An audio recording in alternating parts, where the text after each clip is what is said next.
Minute. ഇത് കണ്ടോ, നായിനെ കണ്ടോ? ഇതാ കണ്ടോ, ഈ നായിനെ കണ്ടോ? വിട് വിട് വിട്, മെല്ലെ വിട്. മൂജയ്, ഈ നായിയോട് കണ്ടോ? ഞാൻ വിളിച്ചിട്ട് അടങ്ങാറാക്കുന്നതിന്.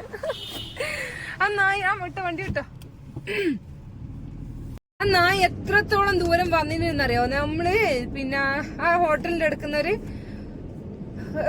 ഒരു മിനിറ്റ് ദൂരോളം നമ്മളെ പിന്നാലെ ഓടിയിട്ടുണ്ട് ആ നായി. ഞാൻ അത് കണ്ടിട്ടാണ് പെട്ടെന്നൊരു വീഡിയോ എടുത്ത് ഇടാൻ തോന്നിയ. അപ്പൊ തന്നെ വീഡിയോ എടുക്കാൻ വേണ്ടിട്ട് ഫോൺ എടുത്ത്, അപ്പോഴേക്ക് ടൈം കഴിഞ്ഞ്. വീഡിയോ എല്ലാം ലോക്കൊക്കെ തുറന്നിട്ട് ഓപ്പൺ ആക്കി എടുക്കണ്ടേ.